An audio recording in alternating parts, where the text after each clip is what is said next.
فاسألوا أهل الذكر إن كنتم لا تعلمون.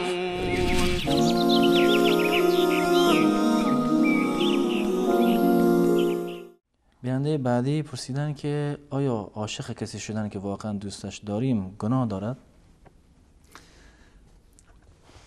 عشق دو مرحله دارد. یکی مرحله که محبت کسی در دل شخصی می افتد، چیزی که از تصرف او در بسیار حالات بیرون هست.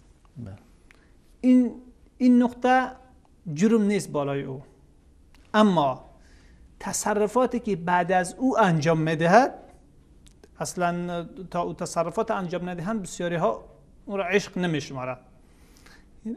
حرکاتی که بعد از او انجام می شود بر خلاف شرع، همین او گناه است.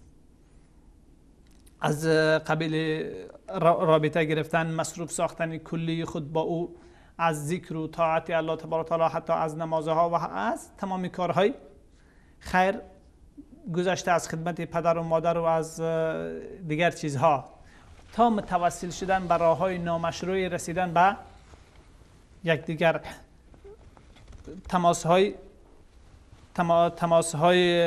نامشروع و غیر مجازی.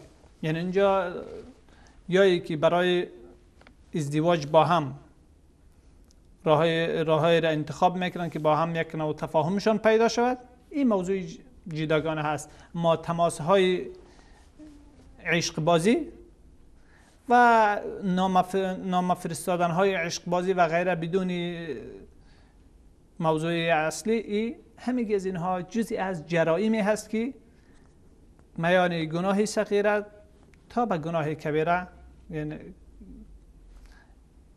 چیز می باشند، میچرخند و تمام اینها جزئی جرائمی است که در و گناهایی است که در جریان عشق و معاشقه به انجام می‌یابد. تا اصل محبت که در دل کسی می‌افتد و از صلاحیت اون است، این در ذات خود انشاءالله مکلف یعنی قابل مجازات نیست. اما آنچه که بعد از او خود به اختیار خود انجام می‌دهد و تصرفاتی که برای او از طریق های نامشروع انجام می‌دهد، این چیزی است که جزئی از گناه ها هست.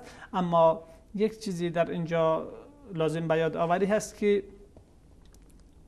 یعنی از حدیث است که می‌فرماید که ما رأیت للمتحابین مثلا، نکاح برای دو دوستی که با هم دوست هستن، یعنی با عرفی هم بگیریم دو پسر و دختری که با هم محبت میکنن و محبت یکدیگر در دل یکدیگرشان افتاده، دیگه به مانند ازدواج راه حل و دوای خوب برای او من ندیدم. پس بهترین دوا برای این هست که حتی که از مشکلات بعدی و مشکلات بزرگتر هم خانواده ها و هم خود اونها رهایی پیدا بکنن. در صورتی که موانع دیگری نباشد، مشکلات دیگری از بد اخلاقی های یکی از دو جانب یا موضوع دیگری که در اینجا ملاحظه جدی شرعی بوده باشد در میان نبوده باشد، به ازدواج دادن او دوتا و یک جا ساختن اونها با ازدواج شرعی، این دوسیه بسته شود. بهترین راهی حلی هست که هم آینده زندگی اونها خوب می باشد و هم آینده روابط اجتماعی و هم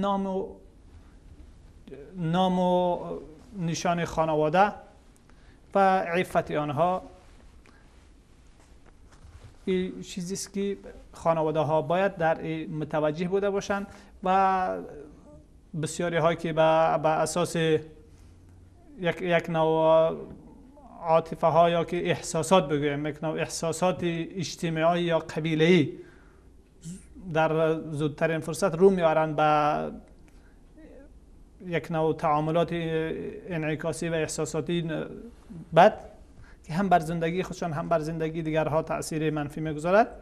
از او بگذرند به آنچه که بهترین راه حل هست، به او رو بیاورند اما باید در نظر بگیرن که دختر یا پسر مشکل شرعی دیگری اینجا نداشته باشد و مشکل قانونی دیگری در این وسط و شرعی دیگری در اینجا نبوده باشد. وقتی که نیست، محبت در میان آنها است، بهترین راه او است که با هم ازدواج اونها صورت بگیرد و دوستی یکسره یک دم بسته شود. بهترین راه حل هست و این وصیت مهم است برای خانواده ها که هم خود از مشکل رها بسازند، هم فرزندان و دختران خود.